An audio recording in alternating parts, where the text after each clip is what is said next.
A praying woman is a dangerous woman. That's just something about her.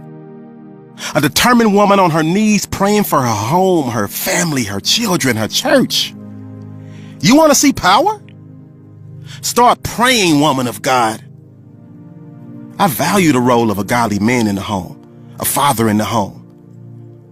But I want to speak to the women. Many times, the first person in a home, the first person in our families to be sensitive to God is a praying woman. So I'm speaking to you, Mom. I'm speaking to you, lady. I'm speaking to you, Grandma. Keep on praying. Keep on seeking after God. You can have a powerful, godly influence in your home, on your family, on your marriage, at your job. God can use you to make an impact, to be the vessel through which he starts a revival. There is no one who can take your place, woman of God. You are needed as a resource in the body of Christ. Don't stop praying. You're part of the defense line for your family against the devil. And we need praying women who stand up and say no. This far, Satan, and no further. Women of God, we need to pray.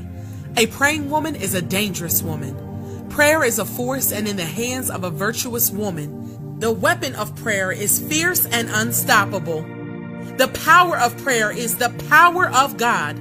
Prayer gives you strength in the middle of a storm. Be strong, strong in prayer.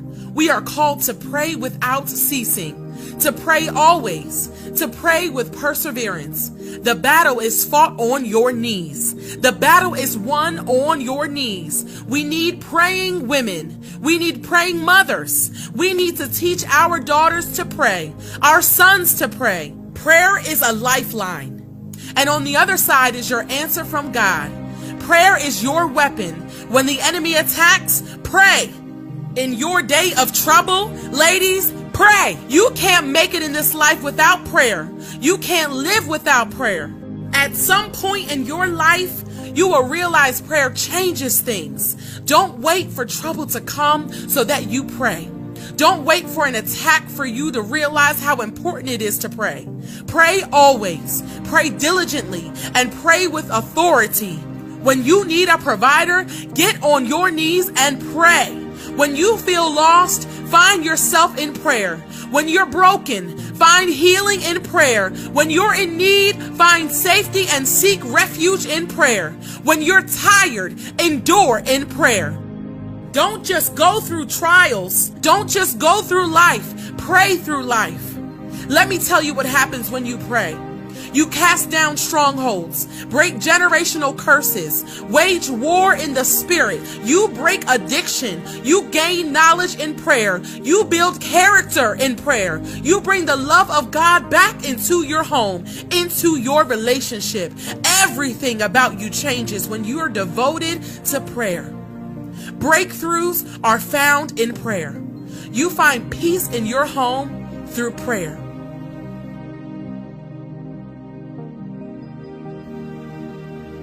The power of a praying woman. If you're a praying lady, don't stop now. If you're a praying mother, don't stop now. If you're a praying wife or a young girl, then press on.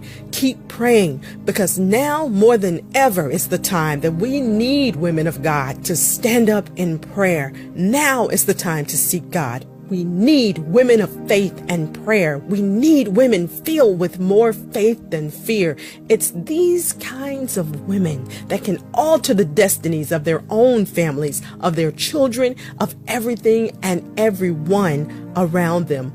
Let me tell you something about a praying woman. A praying woman is dangerous.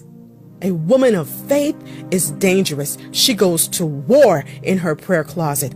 The Shunammite woman's faith was so strong that she took the lifeless body of her son straight to the feet of God's servant, Elisha. And she was like, God, you deal with that. And I'm speaking to you right now.